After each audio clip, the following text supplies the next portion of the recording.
அப்படி சிங்கத்தோடு எதிர்த்து நின்று சிங்கத்திற்கு சிங்கமாக முகமுகமாக நேருக்கு நேராக எதிராக இல்லையா, ஆமா, எதிர்த்து நின்று சண்டை செய்து அந்த சிங்கத்தை கொன்று போட்ட சில தைரியசாலியான மனிதர்கள் வேதத்துல இருக்கிறார்கள்.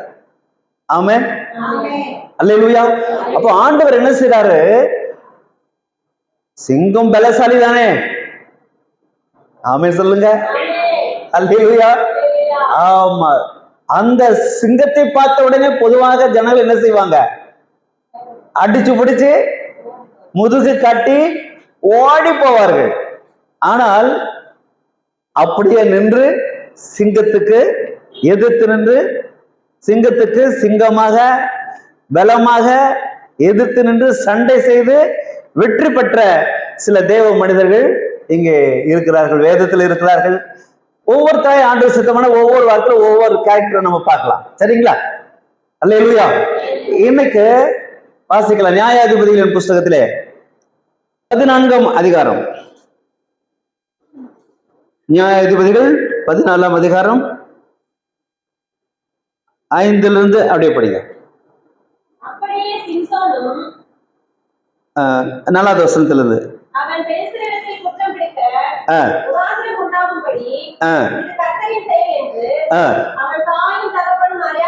இருந்தார்கள். பெலிஸ்தர்கள் இஸ்ரவேலை, அப்ப அந்த அந்த காலங்கள் எப்படிப்பட்ட காலம்? இன்னைக்கு பாலஸ்தீனுக்கும் இஸ்ரவேலுக்கும் சண்டை இல்லையா? ஆனா சிம்சன் வாழ்ந்த காலத்திலே என்ன நடந்து கொண்டிருந்தது? இஸ்ரவேலர்களை பெலிஸ்தர்கள் ஆளுகை செய்து கொண்டிருந்தார்கள். அவங்க கண்ட்ரோல் இருந்தாங்க. ஆனா இன்னைக்கு அவர்களுக்கு இஸ்ரேல் ஜனங்களுக்கு விடுதலை கிடைத்தது. அவங்களுக்கு தேசத்தை பங்கிட்டு அப்படியே கொடுத்துட்டாங்க. ஆனாலும் இத அடிப்படையா வச்சு இஸ்ரவேல் எல்லாம் எங்க தேசம், நாங்க வாழ்கிற எங்களுடையது என்று பெலிஸ்தர்கள் பாலஸ்தீனர்கள் என்ன செய்கிறார்கள்? இது வரைக்கும் சண்டை போட்டுக்கொண்டு தான் இருக்கிறார்கள். அப்போ எத்தனையோ கிட்டத்தட்ட 3000-4000 ஆண்டுகளுக்கு முன்பாகவே இவங்க 2 பேருக்குள்ள பிரச்சனைகள் இருந்து கொண்டு வருகிறது. ஆக இஸ்ரவேல் ஜனங்களை தேவன் காப்பாற்ற நினைத்தார். ஆனால் என்ன வாசிக்கிறோம்? 13ஆம் அதிகாரத்திலே 1 படிங்க.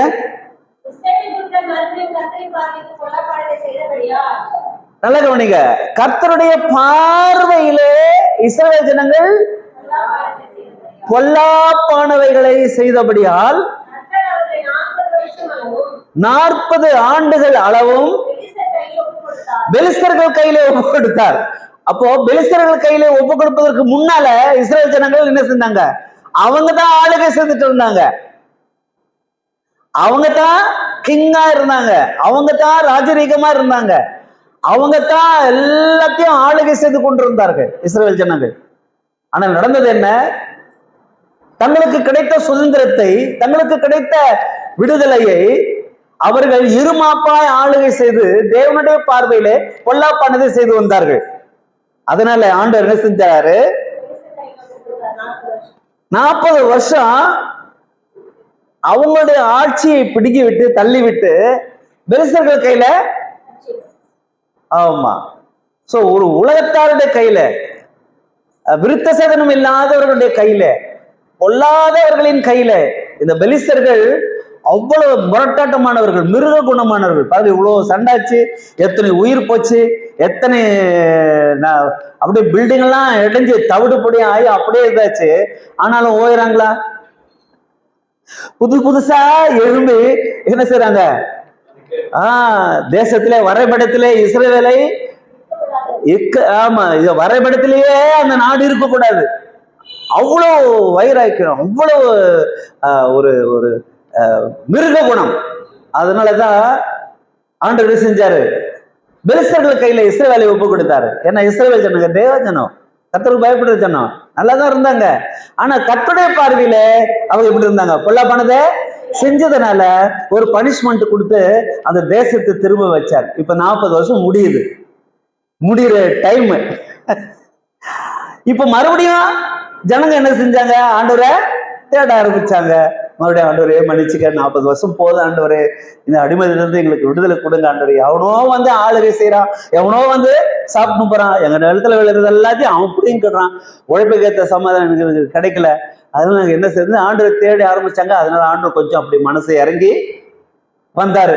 சரி, இஸ்ரவேல் ஜனங்களை பெலிஸ்தருடைய கையிலிருந்து ரட்சிப்பதற்கு ஒரு ரட்சகன் வேணும், ஒரு மீட்பன் வேணும், ஒரு ஹீரோ வேணும், ஒரு ராஜா வேணும், ஒரு அதிகாரி வரும், ஒரு நியாயாதிபதி வேணும். அதனால ஆண்டவர் ஒரு மனுஷனை எழுப்ப விரும்பினார். அவன் பேரு தான் சிம்சோன். 13ஆம் அதிகாரம் முழுவதுமாக நீங்கள் வீட்டிலே சென்று வாசித்து பாருங்க, ரொம்ப அருமையா இருக்கும். வாசிங்க. 4வது வசனம், 3வது வசனம். 13:3-4.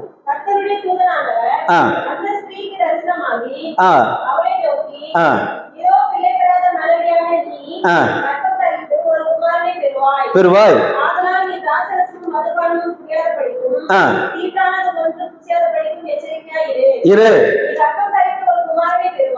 நீ கற்பம் தரித்து ஒரு குமாரனை பெறுவாய். அவன் தலையிலே சவரன் கத்தி படக்கூடாது. பிறந்தது முதல் தேவனுக்கு நல்ல அண்டர்லைன் பண்ணிக்க. பிறந்தது முதல்.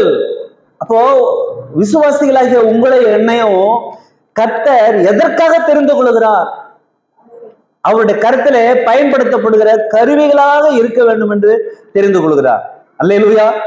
இஸ்ரவேல் ஜனங்களுக்கு எல்லாருக்கும் ஒரு முன்மாதிரியாக, ஒரு ஹீரோவாக, ஒரு தலைவனாக, ஒரு ராஜாவாக, ஒரு நியாயாதிபதியாக இருந்து ஜனங்களை விசாரிக்க வேண்டும் என்பதற்காகத்தான் தேவன் உங்களையும் என்னை தெரிந்து கொள்கிறார். ஆமென். அப்போ பிறந்தது முதல் அவன் தேவனுக்கென்று நசரேனாக இருப்பான். இந்த நசரேய விரதம், இது ஒரு விரதம். விரதம் என்றால் பிரதிஷ்டை, ஒப்பு கொடுக்கப்படுதல். இந்த நசரேனை பற்றி பைபிள்ல அது இன்னொரு நாளைக்கு நான் சொல்லித்தரேன் உங்களுக்கு. கர்த்தருக்கு ஸ்தோத்திரம் உண்டாவதாக. அவன் திருமணம் செய்யக்கூடாது, அவன் திராட்சரசம் குடிக்க கூடாது, தீட்டானதை தொடக்கூடாது, அவன் தலையில சவரம் கத்தி படக்கூடாது. ஸ்தோத்திரம். அவன் வந்து ஆண்டவருக்கென்று பிரதிஷ்டை உள்ளவனாக அவன் அப்படியே. சோ அதை பேஸ் பண்ணித்தான் இன்னைக்கு நிறைய சாமியாருங்க உருவாகுறாங்க. ஸ்தோத்திரம். ஆனா ஆண்டவர் இங்க சொல்லப்பட்ட இந்த தேவன் பயன்படுத்துகிற மனிதர்கள் எப்படி வாழ வேண்டும், எப்படி இருக்க வேண்டும் என்று இங்க சொல்றாரு. நசரேயனாக இருக்க வேண்டும். கர்த்தருக்கென்று அவன் நசரேயனாக இருக்க வேண்டும். ஆகவே இயேசுவுக்கு ஒரு பெயர் உண்டு, நசரேயனாகிய இயேசு. ஏனென்றால் இயேசு கிறிஸ்து அப்படிதான் இருந்தாரு. அல்லேலூயா. அப்போ திராட்சரசம் குடிச்சாரு எப்படி? அப்படின்னா தன்னுடைய ரத்தத்துக்கு பதிலாக அதை அப்படியே ஆண்டவர் மாற்றி போட்டார். அல்லேலூயா. பழைய ஏற்பாட்டிலே நசரேயர்கள் திராட்சரசம் குடிக்க கூடாது. சோ இதை பற்றி நிறைய பிரச்சனைகள் ஓடிக்கிட்டு, நிறைய கேள்வி எல்லாம் கேட்கிறாங்க. இப்ப நமக்கு அதெல்லாம் தேவையில்லை. நசரேயன் அப்படின்னா பிரித்தெடுக்கப்பட்டவன், ஆண்டவருக்கென்று பிரதிஷ்டை பண்ணப்பட்டவன், அவன் கர்த்தருக்கு சொந்தமானவன். அவனுடைய ஆவி, அவனுடைய ஆத்மா, அவனுடைய சரீரம் எல்லாம் கர்த்தருக்கே சொந்தமானது. அவன் கர்த்தருடைய ஊழியத்தையே செய்ய வேண்டியவன். அதற்காகத்தான் தேவன் அவனை பிரதிஷ்டை செய்தார். தாயின் கர்ப்பத்தில் இருக்கும் போதே இந்த குழந்தை இப்படிதான் இருக்கணும், இப்படிதான் இருக்கணும், இப்படிதான் இருக்கணும், இப்படிதான் வளர்க்கணும் அப்படின்னு ஆண்டு சொல்லி கொடுத்தாரு. அல்லேலூயா. அல்லேலூயா. கர்த்தருக்கு ஸ்தோத்திரம் உண்டாவதாக. ஏன்னா கர்த்தர் அவனை கொண்டு செய்ய போகிற காரியம் பெரிதான காரியம். ஆமென். அல்லேலூயா. கர்த்தருக்கு ஸ்தோத்திரம் உண்டாவதாக. என்ன அவன் செஞ்ச பெரிய காரியம்? வாசிக்கலாம். இஸ்ரவேலை பெலிஸ்தரின் கையிலிருந்து நீங்களாக்கி. இஸ்ரவேல் ஜனங்கள் எல்லாம் ரட்சிக்கப்படுதல் என்ன? மீட்டெடுக்கப்படுதல், காப்பாற்றப்படுதல், அடிமைத்தனத்திலிருந்து அவர்களை விடுதலையாக்குதல். இதுதான் ரட்சிப்பு. ஆமென். அல்லேலூயா. சோ இன்னைக்கும் நம்ம யார் ஆளுகை செய்யறாங்க? பேர் சொல்ல விரும்பல. கர்த்தருக்கு ஸ்தோத்திரம். எந்த கட்சி நம்மளை ஆளுகை செஞ்சுட்டு இருக்குது பாருங்க. யாரு நம்மளை ஆளுகை செய்யறாங்க? அப்ப நம்ம எல்லாம் ஒரு விதத்துல அரசாங்கத்துக்கு அடிமைப்பட்டவர்களா இருக்கிறோம்.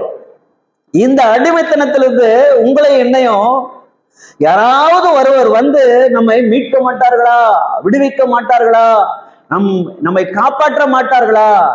இப்படிப்பட்ட அடிமைத்தனத்திலே நாங்கள் நசுக்கப்பட்டிருக்கிறோமே என்று நம்முடைய உள்ளம் ஏங்கி கொண்டிருக்கிறது. அதற்காகத்தான் இயேசு இந்த உலகத்திலே வந்தார். அல்லேலூயா, ஆமென். அப்போ இயேசுவாகிய அவருக்கு பெயர் இரட்சகர் என்று பெயர். அல்லேலூயா.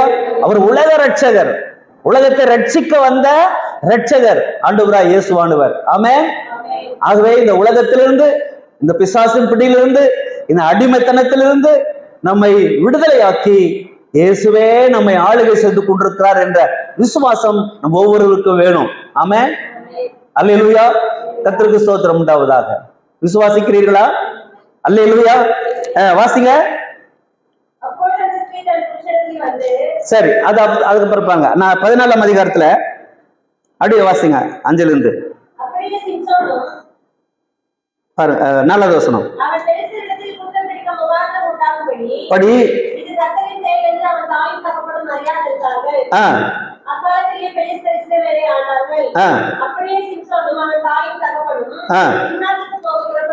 புறப்பட்டார்கள். வந்தபோது கர்ஜிக்கிற பாலசிங்கம் ஒன்று. அல்லேலூயா. போறது யாராவது போறாங்க? அப்பா அம்மா கூட போறாங்க, பொண்ணு பார்க்க போறாங்க. ஸ்தோத்திரம். அந்த விஷயத்துக்கு அப்புறம் வர. கர்த்தருக்கு மகிமை உண்டாவதாக. அல்லேலூயா. இப்படி போகும்போது ஒரு கர்ஜிக்கிற பாலசிங்கம். இது அப்பா அம்மாவுக்கு தெரியாதாமா. அப்பா அம்மாவுக்கு தெரியாம அந்த ஸ்மெல்ல வச்சே இவன் கண்டுபிடிச்சான், இதோ ஒரு பாலசிங்கம் நமக்கு விரோதமாக வருது, நம்ம அப்பா அம்மாவை ஒண்ணும் பண்ணக்கூடாதுன்னு சொல்லிட்டு அங்க அப்பா அம்மா அப்படியே இங்க இருங்க, நான் ஒரு நிமிஷம் அப்படி போயிட்டு வரேன் அப்படி சொல்லிட்டு போய் வாசிங்க. இறங்கினார். கையிலே ஒன்றும் இல்லாதிருந்தும் இவனும் சிங்கம் தானே. அல்லேலூயா, அல்லேலூயா. சோ கர்த்தர் உங்களையும் என்னையும் ஒரு நோக்கத்திற்காகத்தான் வைத்திருக்கிறார், ரட்சித்திருக்கிறார். ஸ்தோத்திரம். ஆமென். கர்த்தர் நம் ஒவ்வொருவரையும் நம்முடைய கரங்களில் எடுத்து பயன்படுத்த விரும்புகிறார். ஸ்தோத்திரம். நம்மை விட பலசாலியான அதிகாரத்திலும் பணத்திலும் ஆணவத்திலும் நம்மை விட பெரிய படிப்பாளிகளும் பெரிய மேதைகளும் பெரிய ஞானவான்களும் பூமியில இருக்கிறார்கள். அவர்கள் தான் நம்மை ஆளுகை செய்து கொண்டிருக்கிறார்கள். அவங்களுடைய கரத்திலிருந்து கர்த்தர் உங்களை என்னை ரட்சிக்க விரும்புகிறார். ஆகவே தேவ ஆவியானவர் நம்மை அபிஷேகம் பண்ணி வேறு பிரித்து நம்மை பிரித்தெடுத்து பாவத்திலிருந்தும் அக்கிரமத்திலிருந்தும் உலகத்தின் கஷ்ட நஷ்டங்களிலிருந்தும் கண்ணீரிலிருந்தும் கவலையிலிருந்தும் நம்மை வேறு பிரித்து எடுத்து நம்மை ரட்சித்து நம்மை அபிஷேகம் பண்ணி நம்மை ஆண்டவருக்குன்னு நம்மை மாற்றிக்கொண்டு வருகிறார். அல்லேலூயா, ஆமென். கர்ஜிக்கிற இந்த பாலசிங்கத்தை அவர் நேருக்கு நேரா எதிர்த்து நின்று எப்படியா அவனுடைய வாயை பிடிச்சு அப்படியே ரெண்டா கலந்து அவனை கிழித்து போட்டான் அப்படின்னு இருக்குது. அல்லேலூயா. இன்னைக்கு சங்கீதம் வாசித்தோம். என்ன வாசித்தோம்? துன்மார்க்கன் எப்படி இருக்கிறானோ, துன்மார்க்கனுடைய தாடையில அடித்து அவனுடைய பற்களை தகர்த்து போடுகிறானா. அதுக்காக அடுத்த வசனம் என்ன சொல்லுது? ரட்சிப்பு கர்த்தருடையது. வாசிங்க அந்த வசந்த வாசி. தேவருடைய ஆசீர்வாதம் ஜனத்தின் மேலே இருப்பதாக. அப்ப அந்த துன்மார்க்கருடைய காரியத்தை பார்க்கிறோம். உங்களுக்கும் எனக்கும் விரோதமாக துன்மார்க்கமான பிசாசு இல்லையா? 1 பேதுரு 5ஆம் அதிகாரம் 8வது வசனம் வாசிக்கலாம். வாசிக்க. அங்க ஒரு சிங்கம் இருக்கு. என்ன சிங்கமா? கர்ஜிக்கிற சிங்கம். ஆமா, யாரை பத்தி இங்க சொல்றாரு? வாசிங்க 1 பேதுரு 5:8. தெளிந்த. அப்போ தேவ பிள்ளைகள் என்ன செய்ய வேண்டும் எப்பவுமே? ஆமா, அந்த சிம்சோனுக்குள்ள இருந்த அந்த ஸ்பிரிட், தெளிவான ஆவியானவர். அல்லேலூயா. ஆமா, அவன் தெளிந்த புத்தி உள்ள இருந்ததுனாலதான் வர்றது யாரு கண்டுபிடிச்சிட்டான்? கர்ஜிக்கிற சிங்கம். கர்த்தருக்கு ஸ்தோத்திரம். ஆகவே இங்க ஆண்டவர் சொல்றாரு, தெளிந்த புத்தி உள்ளவர்களாக இருங்க. நிறைய பேருக்கு புத்தி இருக்குது, ஆனா அது தெளிவா இல்ல. அதனாலதான் கலக்கங்கள் வருது இல்லையா? ஒவ்வொரு தண்ணி கலங்கி போயிருந்துச்சுன்னா அதுல நம்ம முகம் தெரியுமா? தெரியாது. அதே தண்ணி மறுநாள் காலையில போய் பாருங்க, முகம் நல்லா தெரியும். ஏன்னா தெளிவா இருக்கும் தண்ணி. அப்ப அந்த அழுக்கெல்லாம் கீழே போயிட்டு தண்ணி தெளிவா மாறிடும். தண்ணி தெளிவா மாறும்போது நாம் நம்முடைய முகத்தை நன்றாய் காண முடியும். அல்லேலூயா. அநேக நேரங்களிலே சத்ருவானவன், பிசாசானவன் நம்மை கலக்கி கொண்டே இருப்பான். ஏன்னா நம்ம தெளிவா இருக்க கூடாதுன்றதுக்காக. அல்லேலூயா. ஆமா, ஏதாவது ஒரு கலக்கத்தை, ஏதாவது ஒரு கள்ளத்துக்கு போட்டே நம்ம தெளிவா இருக்க கூடாது. இவன் பிசாசனுடைய வேலையே கலக்கிற வேலை. அல்லேலூயா. அல்லேலூயா. நீ தெளிவா இருக்க கூடாது. தெளிவா இருந்தியானா ரசிக்கப்பட்டுருவ. அதனால நீ தெளிவாவே இருக்க கூடாது. யாராயிலும் எதையாயிலும் சொல்லி நம்மளை கலக்கணும், நம்மளை துக்கப்படுத்தணும், நம்மளை வேதனை எப்பவுமே அழுதுட்டு இருக்கணும். இதுதான் பிசாசனுடைய வேலை. அதனாலதான் ஆண்டு சொல்றாரு, தெளிந்த புத்தி உள்ளவர்களா இருங்க. எவனை எவனை எதிராளி ஆகிய பிசாசானவன் கர்ஜிக்கிற சிங்கம் போல எவனை பாருங்க, அது பாருங்க, கடிச்சு கூட சாப்பிடுறது இல்லையா, அப்படியே விழுங்குதான். அல்லேலூயா. அல்லேலூயா. அப்ப பிசாசுடைய வேலை என்ன? விழுங்குற வேலை, அப்படி அப்படியே விழுங்குற வேலை. தோத்திரம். இன்னைக்கு நிறைய பேரை பிசாசு விழுங்கி கொண்டுதானே இருக்கிறான் இல்லையா? கலக்கம் இல்ல, கலக்கத்தோடு தெளிவில்லாம வாழ்கிற, பாவத்தோடும் அசிங்கத்தோடும் அசுத்தத்தோடும் வாழ்கிற மக்கள் மத்தியிலே நீங்களும் நானும் வாழ்ந்து கொண்டிருக்கிறோம். நம்ம எப்படி இருக்கோம்? உலக ஜனங்களை போல நாம் கலங்கி கொண்டிருக்கிறாமல் நாம் தெளிந்த புத்தி உள்ளா இருக்க வேண்டியவர்களா இருக்கிறோம். அல்லேலூயா. உலகத்துல நிறைய கலக்கங்கள், பிசாசு அரசாங்கத்தின் மூலமாக சில கலக்கங்கள் வருகிறது இல்லையா? புருஷன் மூலமாக, மாமியார் வழியாக, மாமனார் வழியாக, இப்படி குடும்பத்திலே தொழில் செய்யற இடத்துல அதிகாரிகள் வழியாக எவ்வளவோ கலக்கங்கள் நம்மை இது பண்ணாலும் விசுவாசிகள் என்ன செய்யக்கூடாது? கலங்க.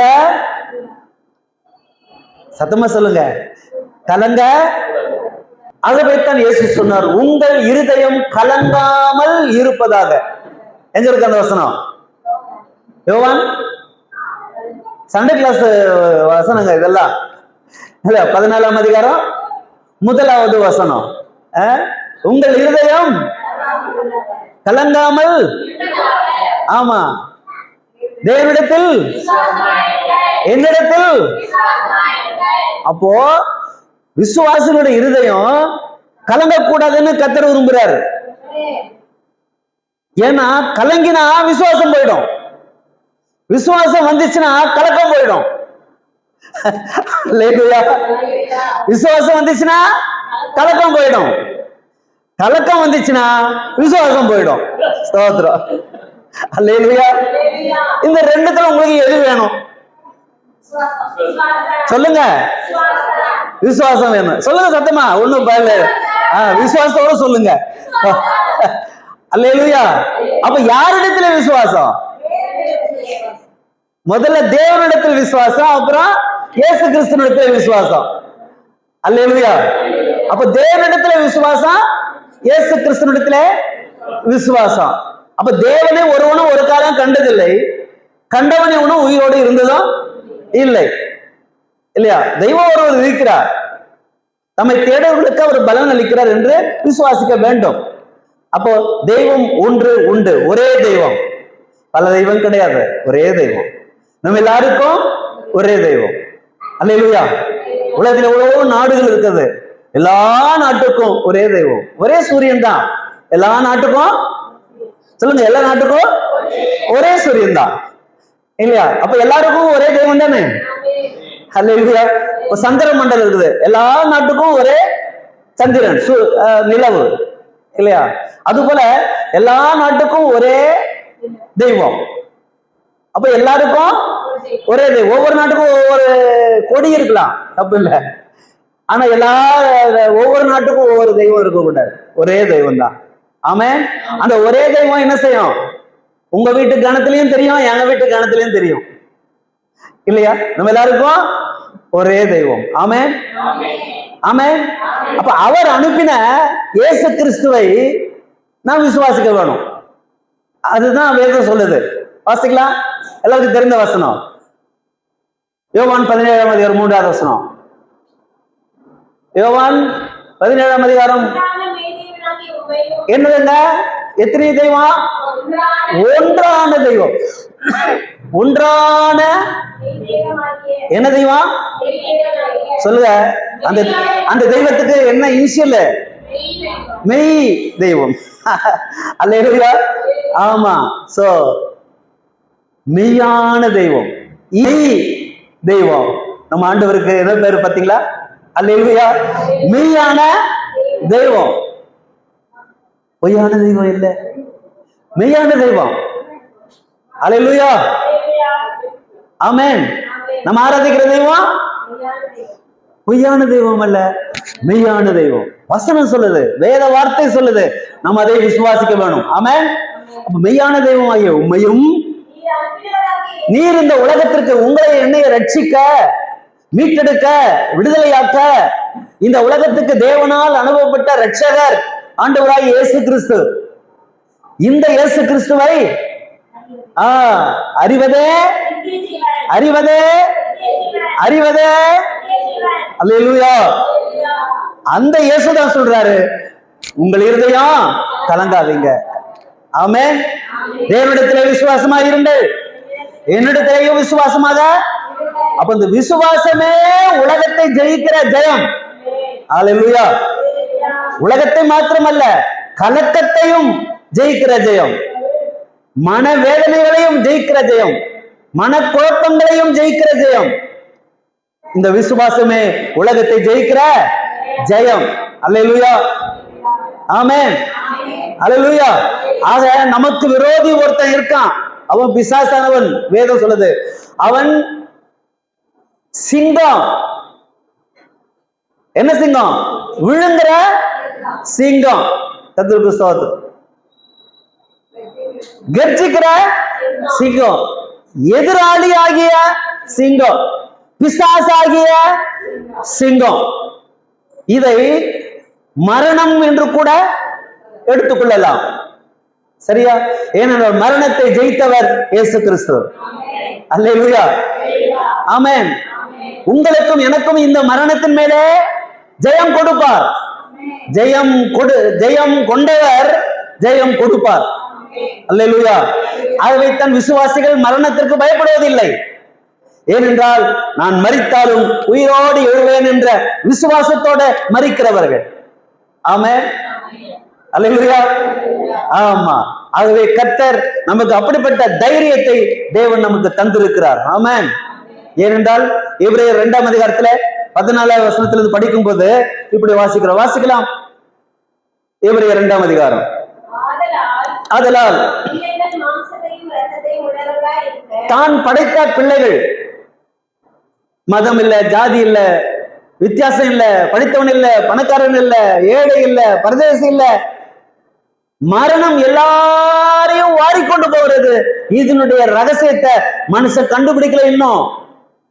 ஆனா இயேசு நமக்கு கண்டுபிடித்து சொல்லியிருக்க, வழிகாட்டி இருக்கிறார். இதை கண்டுபிடிக்கிறவன் பாக்கியவான். ஆமென். அல்லேலூயா. எத்தனையோ அறிவாளி இருக்கார்கள், ஞானிகள் இருக்கார்கள், மேதவி இருக்கார்கள், சயின்டிஸ்டுகளா இருக்காங்க. எல்லாரும் மரித்து போனார்கள். இந்த மரணத்தினாலே விழுங்கப்பட்டார்கள். மரணமாகிய பிசாசினாலே விழுங்கப்பட்டு போனார்கள். எத்தனையோ ராஜாக்கள் மரித்தார்கள், அவருடைய கல்லறைகள் இருக்கிறது. அது இந்த மரணம் என்ற பிசாசு, மரணம் என்ற எதிராளி, மரணம் என்ற அதிகாரி, மரணம் என்கிற அந்த அரக்கன், அவனை ஜெயிப்பதற்காக இயேசு இந்த உலகத்திலே வந்தார். அல்லேலூயா, ஆமென், அல்லேலூயா. இந்த இயேசுவை அறிகிறவர்கள் பாக்கியவான்கள். ஆமென், ஆமென். அதான் சொல்றாரு, பிள்ளைகள் மாம்சத்தையும் இரத்தத்தையும் உடையவளாய் இருக்க இயேசு கிறிஸ்துவும் தன் பிள்ளைகளை போலவே மாம்சத்தையும்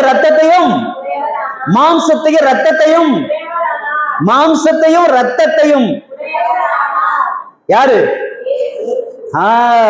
இயேசு கிறிஸ்து தன் பிள்ளைகளை போலவே மாம்சத்தை இரத்தத்தை உடையவராகி என்ன செஞ்சாரு? அண்டர்லைன் பண்ணிக்கங்க.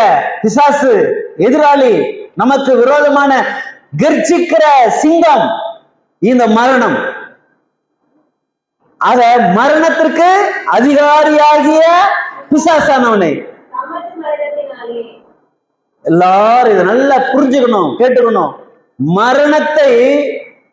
மரணத்தை கொண்டே ஜெயிக்கிறாரு.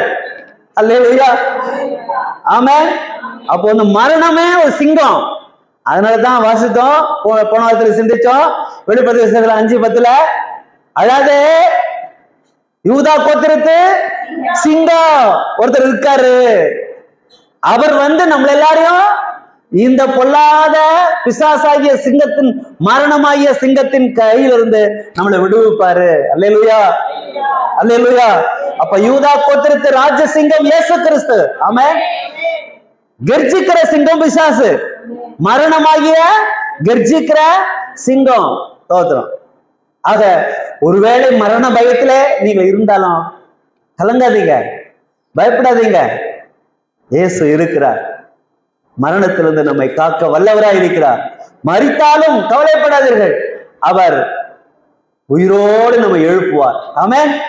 ஏன்னா வசனம் தான் சொல்லுது. யோவான் சுவிசேஷம் 11ஆம் அதிகாரம் 25வது வசனத்தை படிக்கலாம். யோவான் சுவிசேஷம் 11ஆம் அதிகாரம் 25வது வசனம்.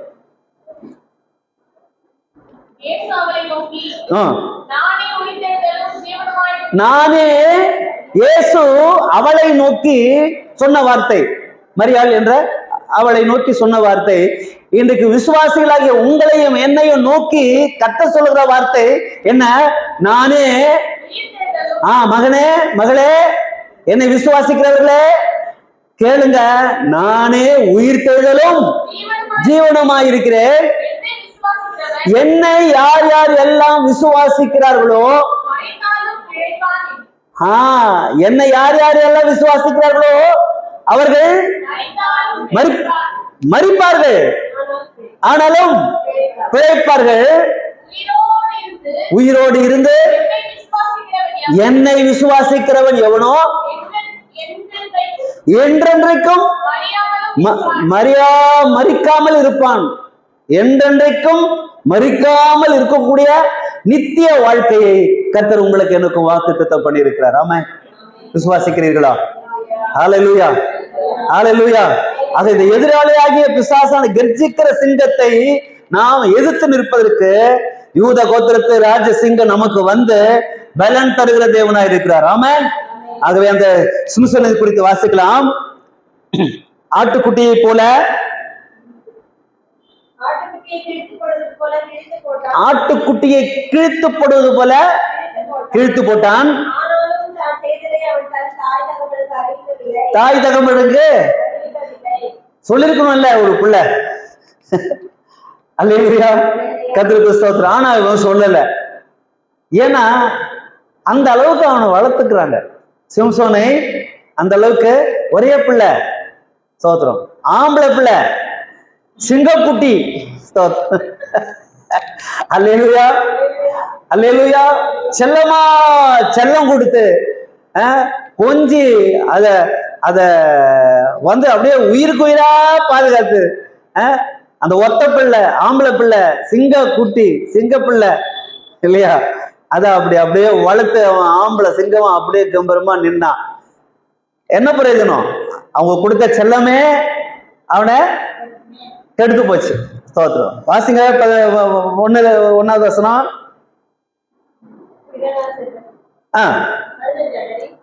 14:1. திம்னாத்திலே பெலிஸ்தரின் குமாரத்திகளில் ஒரு பெண்ணை கண்டு நோக்கி கண்டேன். இவன் எதற்கு அழைக்கப்பட்டவன்? நசரேயனாக இருக்க அழைக்கப்பட்டவன். அவன் திருமணம் செய்யக்கூடாது, அவன் தலையில சவரம் கத்தி படக்கூடாது, அவன் திராட்சை ரசம் குடிக்க கூடாது. அவன் இஸ்ரவேல் ஜனங்களிலே வித்தியாசமானவன், விசித்திரமானவன், அவன் தேவனுக்கு உரியவன். பிறந்தது முதல் அவன் கர்த்தருக்கென்று பிரதிஷ்டை செய்யப்பட்டவன். ஸ்தோத்திரம். அவன் என்ன பண்ணான் பாருங்க. பெலிஸ்தர்களுடைய குமாரத்தில் ஒருத்தியை கண்டு அப்பா அம்மா கிட்ட போயிட்டு சொல்றான்.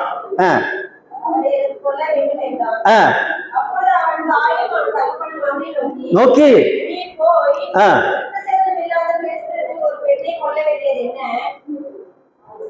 என்னப்பா செல்ல பிள்ளை, கடவுள் கிட்ட தவம் இருந்து பெத்த பிள்ளை, ஜபம் பண்ணி நான் உன்னை பெத்தனேன், வளர்த்தனேன், ஆளாக்குனேன், நீ இப்போ போயிட்டு இது பாத்துக்க நியாயமா? அவன் தாய் தகப்பனிடத்துல சொல்வதற்கு முன்னால அவன் கர்த்தரிடத்தை கேட்டிருக்க வேணும், கர்த்தரை நோக்கி அவன் ஜெபித்திருக்க வேணும், அவன் உபவாசத்திருக்க வேணும், கண்ணீர் விட்டு கதறி இருக்க வேணும். அல்லேலூயா. அது தேவ சித்தம் இல்ல. அப்படி இருந்தா அப்பா அம்மா கிட்ட வந்து கேட்கிறான். அப்ப அப்பா அம்மா சொல்றாங்க, புத்திமதி சொல்றாங்க, நீப்பா நீ போய் இப்படி புரஜாதனத்துல விருத்த சாதனம் இல்லாத மக்கள், ஆமா அவ எப்படி வளர்ந்துருப்பாளோ, கத்தற்குள்ளே வளர்ந்துருப்பாளோ, வளர்க்கலையே இல்லையா? ரட்சிக்கப்படாத இடத்துல என்ன செய்யக்கூடாது? பொண்ணு எடுக்கிறது கூடாது. வசனம் அதான் சொல்லுது. ரட்சிக்கப்பட்டு ஆணுடைய பிள்ளையா கர்த்தருடைய பிள்ளையா இருந்து அவங்களோட நம்ம உடன்படிக்கை செய்வதுதான் நல்லது. வசனம் சொல்லுது. ஸ்தோத்திரம். இல்லைன்னா பிரச்சனை மேல பிரச்சனை தான். அப்பா அம்மா என்ன சொல்றாங்க? இஸ்ரவேல் ஜனங்கள் எல்லாம் நம் சகோதரர்கள். இந்த சகோதரர்களுடைய குமாரத்திகளிலே பெண் இல்லை. ஏங்க நம்ம இடத்துல பொண்ணு இல்லையா? இதை விட்டுட்டு ரசிக்கப்படாத ஒரு ஜாதி இடத்துல போய் பெண் எடுக்கலாமா அப்படின்னு சொல்லிட்டு அப்பா அம்மா கேக்குறாங்க. அப்ப அவன் என்ன சொல்றான் பாருங்க.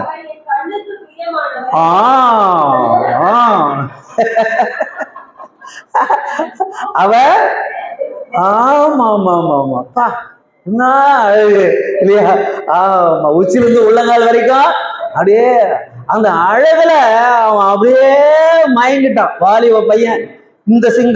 இந்த சிங்கத்தை கர்த்தர் எதுக்காக தெரிஞ்சுக்கிட்டாரு? இஸ்ரவேல் ஜனங்களை ரட்சிப்பதற்காக தெரிஞ்சுக்கிட்டாரு. ஆனா இந்த சிங்கம் எங்க போய் விழுந்துச்சு? பெலிஸ்தருடைய ஸ்திரீகளுடைய அழகுல அப்படியே மயங்கி விழுந்து போச்சு. சோத்திரம். வந்து கேக்குது அப்பா அம்மா கிட்ட. அது எங்க சொன்ன போச்சு கேக்குமா? அது என்ன சொல்லுது? என்ன சொன்னான்? ஆமா ஆமா, என் கண்ணுக்கு ரொம்ப பிரியமா இருக்கிறா, அதனால நான் அவளுக்குதான் கட்டுவேன். ஆமா, அவ இல்லைன்னா நான் இல்லை. ஆமா, நான் இல்லைன்னா அவ இருக்க மாட்டான். தோத்துறோம். இந்த டைலாக் எல்லாம் விட்டுன்னு தான் நீ நிறைய பேரு லவ்ல போய் மாட்டிக்கிட்டாங்க இல்லையா? உலகத்துல நடக்குது தானே இல்லையா? ஆமா, மயக்கம், உலகத்தின் மயக்கம், மாம்சத்தின் மயக்கம். மாம்சத்தின் இச்சை, கண்களின் இச்சை, ஜீவனத்தின் பெருமை. எங்க வாசிக்கிற அந்த வசனத்தை? 1 யோவான் 2ஆம் அதிகாரம் 15-16 வசனங்கள் படிக்கலாம். ஆண்டவருக்கு பிரியமில்லாத ஒரு காரியத்தை இங்க வாசிக்கிறோம். வாசிக்கலாம். எடுத்துட்டீங்களா? உலகத்திலும்.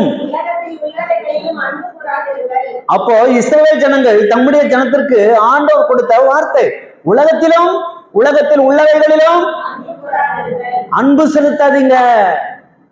உங்களுடைய அன்பு என்ன? லவ் தானே. அப்போ உலகத்திலும் உலகத்தில் உள்ளவைகளிலும் லவ் பண்ணாதீங்க. ஒருவன் உலகத்தில் அன்பு கூர்ந்தால் அவனிடத்திலே தெய்வத்தினுடைய அன்பு இல்லைன்றாரு. தெய்வம் உங்களை நேசிக்க முடியாதுன்றாரு. ஏன்னா நீங்க யாரும் நேசிக்கிறீங்க? உலகத்தை நேசிக்கிறீங்க. அப்ப நம்ம யாரை நேசிக்க அழைக்கப்பட்டிருக்கிறோம்? யாரை நேசிக்க தெரிந்து கொள்ளப்பட்டிருக்கிறோம்? தெய்வத்தை நேசிக்க தெரிந்து கொள்ளப்பட்டிருக்கிறோம். எப்படி நேசிக்கணுமா? முழு இருதயத்தோடு, முழு ஆத்மாவோடு, முழு பலத்தோடு, முழு சிந்தையோடு தெய்வத்தை நேசிக்கணுமா? நீங்க யாரை நேசிக்கிறீங்கன்றத நீங்க தெரிஞ்சு கொள்ளுங்க. அல்லேலூயா. உலகத்தை நேசிக்கிறீங்களா? தெய்வத்தை நேசிக்கிறீங்களா? நாம் தெய்வத்தை நேசிக்க அழைக்கப்பட்டிருக்கிறோம். நம் தெய்வத்தை நேசிப்பதை விட்டு விட்டு உலகத்தை நேசிக்க ஆரம்பித்தால் அங்கே தேவ அன்பு இல்லை. ஏனெனில் மாம்சத்தின் இச்சை, கண்களின் இச்சை, ஜீவனத்தின் பெருமை. அப்ப உலகத்துல என்ன இருக்குது? மாம்சத்தின் இச்சை இருக்குது, கண்களின் இச்சை இருக்குது, ஜீவனத்தின் பெருமை. இது மூணு தான் உலகத்தை ஆளுகை செஞ்சுக்கிட்டு இருக்குது. இது மூணு தான் உலகத்தை ஆளுகை செய்யுது. ஸ்தோத்திரம். ஆனா தேவ ஜனங்கள் இதை விட்டு நாம் நீங்க வேண்டும், இதை விட்டு நாம் பிரிந்து வர வேண்டும், இதை விட்டு நாம் பிரித்தெடுக்கப்பட வேண்டும். இல்லையா? அரிசி ஒழுக்கிறோம். ஏன்? அதுல என்ன இருக்குது? கல்லு இருக்குது. அரிசியை சாப்பிடலாம், கல்ல சாப்பிட முடியுமா? சொல்லுங்க. சாப்பிடும் போது ஒரு கல்லு மாட்டினா கூட நமக்கு கஷ்டமா இருக்குது இல்லையா? அந்த சாப்பாடு செஞ்சு உங்க மேல கொஞ்சம் கோவம் வருது, கொஞ்சமா கோவம் வருது இல்லையா? சரி, வருது கோவம், என்ன பண்ண முடியும்? சரி, கல்ல எடுத்துட்டு இல்ல அப்படியே வாயில கிட்ட அப்படியே துப்பி போட்டுடுறோம் இல்லையா? தோத்துறோம். ஒரு கல்லுக்கே நம்ம இவ்வளவு கோவப்படுறோம், ஒரு கல் இருக்கிறதுக்கே நம்ம இவ்வளவு, ஆமா, அதை விழுங்க முடியாம துப்பிடுறோம் இல்லையா? அப்போ இந்த உலகத்திலே நாம இருக்கிறோம், ஆனா நமக்குள்ளே கல் இருக்க கூடாது. அல்லேலூயா, அல்லேலூயா. ஆமென். கல்லு இருந்தா எப்படி துப்பிடுறோமோ அது போல ஆண்டவர் நம்மளை துப்பிடுவார். ஏன்னா கல்ல சாப்பிட முடியாது இல்லையா? அது ஆண்டவருக்கு விருப்பம் இல்லை. கர்த்தருக்கு ஸ்தோத்திரம். ஆகவே அன்பானவர்களே, என்ன செய்யணும்? என்ன செய்யணும்? தேவனிடத்துல அன்பு கூற வேணும். இது மூணு நம்ம கிட்ட இருக்கக்கூடாது. இது உலகம். எது நம்ம கிட்ட இருக்கக்கூடாது? மாம்சத்தின் இச்சை, கண்களின் இச்சை, ஜீவனத்தின் பெருமை. இவைகள் உலகத்தில் உள்ளவைகளை எல்லாம் பிதாவினால் உண்டானது அல்ல. அப்போ ஒரு சபையில, ஒரு ராஜரீக குடும்பத்துல என்ன இருக்க வேணும்? பிதாவின் அன்பு இருக்க வேணும். அப்ப பிதாவின் அன்பு இருந்தா அங்க என்ன இருக்கக்கூடாது? உலகம் இருக்கக்கூடாது. மாம்சத்தின் நிச்சயம், கண்களின் நிச்சயம், ஜீவனத்தின் பெருமையா சபையில இருக்கக்கூடாது. குடும்பத்துல, ராஜரீக குடும்பத்துல இருக்கக்கூடாது. ஆமென். இது நம்ம எச்சரிக்கையா இருக்க வேணும். நான் சொல்றது சத்தியம் தானே? அல்லேலூயா. ஏன்னா இதெல்லாம் உலகத்தினால் உண்டானது. உலகம் சபைக்குள்ள இருக்கக்கூடாது. கர்த்தருக்கு ஸ்தோத்திரம். அல்லேலூயா. ஜீவனத்தின் பெருமை இருக்கக்கூடாது. ஸ்தோத்திரம். ஆமென். அல்லேலூயா. பெருமைகள்ல நிறைய பெருமை இருக்குது. ஆனா இப்ப நான் சொல்லல, இன்னும் நாளைக்கு நான் சொல்றேன். அல்லேலூயா. பெருமையில நிறைய, ஆமா, பண பெருமை இருக்குது, படி பெருமை இருக்குது, ஜாதி பெருமை இருக்குது, அந்த பெருமை, இந்த பெருமை, ஒவ்வொன்றா இருக்குது. நிறைய பெருமை இருக்கு, சொல்லிட்டா போலாம். ஸ்தோத்திரம். அது எந்த பெருமையும் என்ன செய்யக்கூடாது ராஜரீக குடும்பத்துல, சபைக்குள்ள, கிறிஸ்தவங்க மத்தியில, கிறிஸ்தவங்கன்னு பேர் இருக்குது. ஆனா இதெல்லாம் கிறிஸ்தவங்க உள்ள இருக்குது. என்னது? மாம்சத்தை நிச்சயம் இருக்குது, கண்களை நிச்சயம் இருக்குது, ஜீவனுக்கு பெருமை இருக்குது. அப்ப அங்கே தேவன் இருக்க மாட்டாரு. ஆமென். அல்லேலூயா. ஆகவே நீங்கள நானும் உலகத்திலே வாழ்ந்தாலும் உலகம் நமக்குள்ள இருக்கக்கூடாது. அல்லேலூயா. ஆமென். விசுவாசிக்கிறீர்களா? அல்லேலூயா. சோ இந்த கர்ஜிக்கிற சிங்கத்துக்கு நாம் எச்சரிக்கையா இருக்க வேணும். யூத கோத்திரத்து ராஜ சிங்கமாகிய இயேசுவோடு கூட சேர்ந்து நாம் யுத்தம் பண்ண அழைக்கப்பட்டிருக்கிறோம். ஆமென். அல்லேலூயா. இந்த சிம்சனுக்குள்ள அந்த உலகம் இருந்ததுனால அவன் தேவனுடையவனா இருக்க முடியவில்லை. ஆகவே அவன் போய் என்ன செய்றான்? அப்பா அம்மாவை மிஞ்சி போய் அவளை மனைவியாக வைக்கிறான். மனைவியாக வச்சப்பவே உனக்கு சோதனை தொடங்கி போச்சு. பொண்ணு பார்க்க போறாங்க. அப்போ அந்த நாட்களிலே வாலிபர்கள் என்ன செய்வாங்க, இவனோடு கூட சேர்ந்து கொண்டு அந்த தேசத்து வாலிபர்கள் எல்லாம் என்ன பொண்ணு பார்க்கறதுக்கு ஃப்ரெண்ட்ஸுங்க, எல்லாம் ஃப்ரெண்ட்ஸுங்க கொண்டு போறாங்க. அங்க கொண்டு போய் பொண்ணு பார்க்கறாங்க. அப்ப இந்த சிம்சன் என்ன செஞ்சான், ஒரு விடுதலை போடுறான். டைம் இல்லை, ஆனால் ஒரு 10 நிமிஷத்துல நான் முடிச்சிடறேன், 5 நிமிஷத்துல. சரியா? ஆசிரமா கை காட்டுறேன். சரி சரி, சுருக்கமா சொல்லிடலாம். சரியா? ஒரு விடுதலை போடுறான். என்ன விடுதலை போடுறான் பாருங்க. 15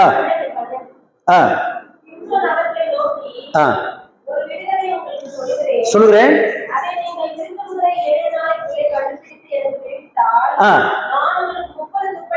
30 துப்பட்டாக்களை போர்வைகளையும் மாற்று வஸ்திரங்களையும் உங்களுக்கு கொடுப்பேன். விடுவிக்காமல் போனால் நீங்கள் எனக்கு 30 துப்பட்டிகளையும் 30 மாற்று வஸ்திரங்களையும் இங்க ஒரு டீல் போடுறான். நான் சொல்ற ஒரு விடுகதையை நீங்க விடுவிச்சிட்டீங்கன்னா உங்களுக்கு தான் நான் உங்களுக்கு பரிசு கொடுக்குறேன். நீங்க விடுவிக்காம போனா நீங்க எனக்கு அந்த பரிசெல்லாம் கொடுக்கணும் அப்படின்னு ஒரு டீல் போடுறான். இந்த டீலுக்கு எல்லாரும் ஒத்துக்கிட்டுறாங்க. சரியா? ஒத்துக்கிட்டு எத்தனை நாளைக்குள்ள விடுவிக்கணும்? 7 நாளுக்குள்ள விடுவிக்கணும். சோத்திரம். அப்படி நான் சொல்லிட்டு போறேன். நிறைய ரகசியம் இருக்குது, இருந்தாலும் எல்லாத்தையும் சொல்றதுக்கு நேரம் இல்லை, ஓடிடுறேன். கர்த்தருக்கு ஸ்தோத்திரம். அல்லேலூயா. கொஞ்சம் நீங்க பொறுமையா கேட்டீங்கன்னா உங்களுக்கு நல்ல விளக்கம் புரியும். ஒரு ஜாதி இடத்துல போய் இவன் பெண் கொண்டபடினாலே நடந்த ஒரு காரியம். ஃப்ரெண்ட்ஸுங்கெல்லாம் வராங்க, டீல் போடுறான், எல்லாரும் ஒத்துக்கிட்டுறாங்க. ஸ்தோத்திரம். அப்ப இவங்களுக்குள்ள ஒரு யோசனை வருது. அவங்கதான் ரொம்ப கிரிமினல் மைண்ட் உள்ளவங்களாச்சே இந்த பெலிஸ்தியர்கள். ரொம்ப கிரிமினல், அவ்வளவு கிரிமினல் மைண்டு. இன்னைக்கும் நமக்கு நல்லா தெரியுது இல்ல, மேலதான் உயிரோடு வாழ்கிறான், உயிரோடு வளர்க்கிறான். ஆனா என்ன செஞ்சு வச்சிருக்கான், உள்ளுக்குள்ளவே சொரங்கம் தோண்டி வச்சிருக்கான், எலி வலை மாதிரி. ஆமா, பார்வைக்கு அப்படியே நல்லா மேலோட்டமான நல்லவங்க மாதிரி தெரியும். ஆனா உள்ளுக்குள்ள என்ன இருக்குது, நிறைய சொரங்கங்கள் தோண்டி வச்சு அதுக்குள்ள ஆயுதங்களையும் பொண்ணையும் பொருளையும். அல்லேலூயா. நிறைய பேருடைய வாழ்க்கை பார்வைக்கு வெளியே நல்லா இருக்குது, நல்லவங்க தான், கை கொடுக்குறாங்க, எல்லாம் நல்லாதான் இருக்காங்க. நான் உங்களை சொல்லல, உலக மக்களை நான் சொல்லுகிறேன். கர்த்தருக்கு ஸ்தோத்திரம். ஆனா உள்ளுக்குள்ள குழி இருக்குது, பதுங்கு குழிகள். அதுவும் ஆமா, எத்தனையோ அடி ஆழத்துக்கு உள்ள தோண்டி வச்சிருக்கான். அது பெலிஸ்தனுடைய வேலை. குறுக்கு முளை. அந்த குறுக்கு முளை என்ன செஞ்சு தெரியுமா, இந்த பொண்ணு யாரு பொண்ணு, அவங்க ஜாதி பொண்ணு. அல்லேலூயா.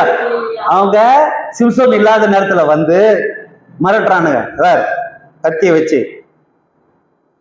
அவங்கிட்ட கேட்டு, அவங்ககிட்ட நீ என்ன பண்ணுவே தெரியாது, கொஞ்சுவியோ கெஞ்சுவியோ அழுவியோ பண்ணுவியோ எது பண்ண தெரியாது. அந்த விடுகதைக்கு நீ என்ன செய்யணும், அவங்ககிட்ட இருந்து பதில வாங்கி வைக்கிற, எங்களுக்கு சொல்ற, உங்க அப்பா அம்மாவை நாங்க போட்டு தர மாட்டோம். பொண்ணை மிரட்டுறாங்க. தோத்திரம். இன்னைக்கு நடக்கத்தானே அந்த மாதிரி நிறைய திருமண வேலை இல்லையா? தோத்திரம். என்னது, கத்திய வச்சு சொல்ல. இந்த பொண்ணு என்ன பண்ணும், ஐயோ புருஷமாக்கம் பேசுமா, அப்பா அம்மா உயிரை காப்பாத்தணுமா? சொல்லுங்க. அப்பா அம்மா உயிரைதான் அவளுக்கு பெருசா தெரிஞ்சிச்சு, புருஷனை அது பண்ணல. ஏமாற்றம் அங்கேயே தொடங்கிருச்சு. சோத்திரம். இவன் ஒழுங்கா இருந்திருந்தா ஆயிருந்திருக்குமா? அல்லேலூயா. ஆமா, எங்க வரான், சிம்சோன் வரான். ஆமா, நீ ஒரு விடுதலை போட்டியே, அதனுடைய இது எனக்கு சொல்லுவியா அப்படின்னு கேட்கிறான். அப்போ எங்க அப்பா அம்மாக்கே நான் சொல்லல,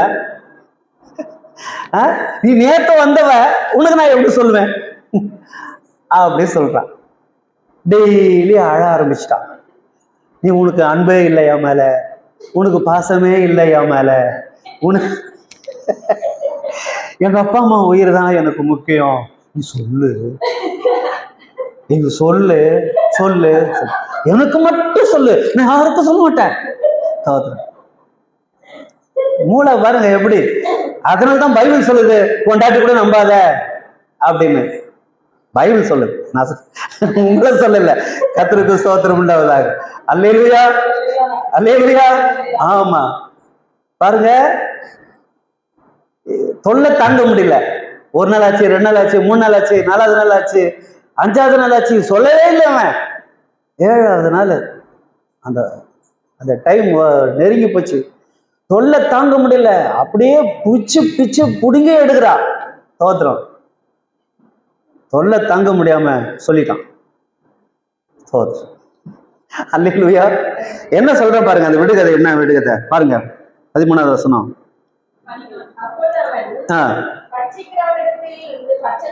பச்சனமும் பலவானிடத்திலிருந்து மதுரம். பட்சிக்கிறவன் இடத்திலிருந்து என்ன கிடைச்சதா? பச்சனம் கிடைச்சதா. பலவானிடத்திலிருந்து என்ன கிடைச்சதா? மதுரம் கிடைச்சதா. விசுவாசிகள் ரொம்ப உஷாரா இருக்கணும். இந்த பிசாசு இவன் சிங்கத்தை கிழிச்சு கொண்டு போட்டு அங்க போட்டு போயிடுறான். திரும்பி வரும்போது சரி நம்ம சிங்கத்தை கிழிச்சு போட்டோமே, அது எப்படி இருக்குது அப்படி பார்க்கலாம்னு போனான். நசரேயன் பாடியை தொடக்கூடாது, மரித்து போன பிணத்தருகே போகக்கூடாது, அது தொட கூடாது. நசரேயனுடைய கட்டளை அது. நசரேயனுக்கு மட்டும் இல்ல, ஆசாரியர்களுக்குரிய கட்டளை. பிரதான ஆசாரியர்கள் தேவர்கள் இருக்காங்க இல்லையா, அவங்களுடைய கட்டளை பிணத்தை தொடக்கூடாது. ஸ்தோத்திரம். ஆனா இங்கே அபிஷேகம் பண்ணப்பட்டவன், ஆசீர்வதிக்கப்பட்டவன், தேவனுக்கு பிரித்தெடுக்கப்பட்டவன், இவன் என்ன செஞ்சான்? ஒண்ணு போட்டானே, அதோட போயிட்டு இருந்துக்கணும். அது போய் எப்படி இருக்குது அப்படி சொல்லிட்டு பார்க்க போனோம் நாம. ஸ்தோத்திரம். அல்லேலூயா, அல்லேலூயா. பாருங்க எவ்வளவு தவறு பண்றான் பாருங்க கர்த்தருடைய பிள்ளை. ஸ்தோத்திரம். சிம்சன் கர்த்தருடைய பிள்ளை. அல்லேலூயா, அல்லேலூயா. பார்க்க போனா அங்க என்ன இருந்துச்சான்? தேன் கூடு கட்டி அப்படியே சும்மா அவன் ஏற்கனவே கண்ணுல பார்த்து உழுந்து போனவன். இப்போ அதை பார்த்த உடனே அவன் என்ன செஞ்சான்? சாப்பிட்டுட்டு அப்பா அம்மாவுக்கும் கொண்டு போய் கொடுக்குறான். ஸ்தோத்திரம். அதுல ஒரு இவனுக்கு ஒண்ணு பிறகுது, விடுதலை பிறகுது.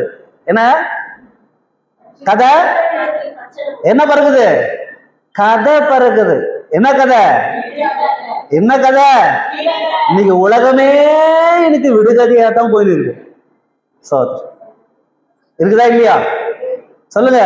கதை கதை கதை கதை. எந்த காரியம் எடுத்தாலும் அதுக்கு ஒரு கதை இருக்கு. இருக்குதா இல்லையா? சொல்லுங்க. ஏங்க பிரதர் இப்படி பண்ணீங்க? அதுக்கு ஒரு கதை இருக்கு. ஏங்க பிரதர் இப்படி தப்பு பண்ணி? அதுக்கு ஒரு கதை. அல்லேலூயா.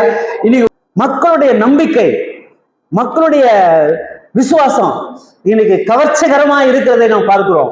அல்லேலூயா. இதுக்கெல்லாம் உலகம் நம்பி மயங்கி மயங்கி அதுக்கு பின்னாடி ஓடிட்டு இருக்குது. நம்ம ஜாக்கிரதையா இருக்கணும். ஆமென்.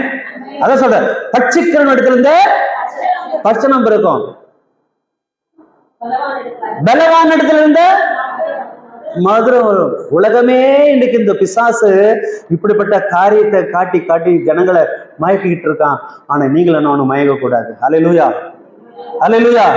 ஒரு கதையை உண்டாக்கி அந்த கதையை நம்ப சொல்லி கரெக்டா சொல்லிட்டான். எவ்வளவு என்ன வந்தவங்களுக்கு 30 பேர்கிட்ட சொல்லிட்டான். சொல்லி இப்ப ஆச்சு இங்க தோத்து போயிட்டான். விடுகதையில யார் தோத்து போயிட்டா? சொல்லுங்க, யார் தோத்து போயிட்டா? அபிஷேகம் பண்ணப்பட்டவன், கர்த்தருடைய பிள்ளை, கர்த்தருடைய தாசன். ஆண்டவர் அவனை எதுக்காக பிடிச்சாரோ அதுல அவன் உண்மையா இல்ல.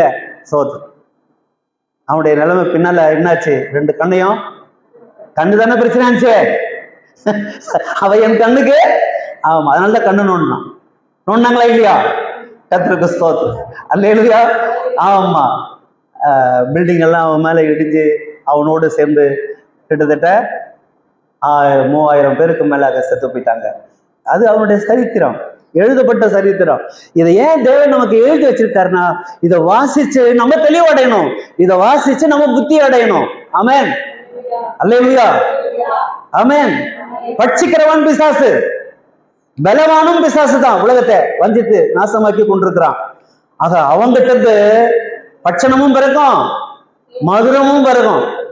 விசுவாசிகள் தெளிவா இருக்கணும். அதை கண்டு நம்ம ஏமாந்துற கூடாது. பேசுறதுக்கு அப்படியே தேன் ஒழுங்கா பேசுவாங்க. பேசுறாங்களா? அல்லேலூயா. காரியம் நடக்கணும் அவங்களுக்கு, அவ்வளவுதான். காரியம் முடிஞ்ச பின்னால் அப்படியே கால வாரி விட்டுருவாங்க. இதுதான் உலகம். ஆக உலகத்தை நம்ப வேண்டாம், கர்த்தரை மாத்திரம் நாம் நம்புவோம். அவன் யூத கோத்திரத்தை ராஜ சிங்கத்துக்கு சிங்கத்தினாலே ரட்சிக்கப்பட்டு நம்ம எல்லாரும் ஒவ்வொருவரும் சிங்கங்களாய் வாழ கற்றுக்கொள்ள வேண்டும். ஆமென். அல்லேலூயா. நீதிமான் சிங்கத்தை போல தைரியமா இருக்கிறான். கர்த்தர் உங்களை ஆசீர்வதிப்பாராக. கண்களை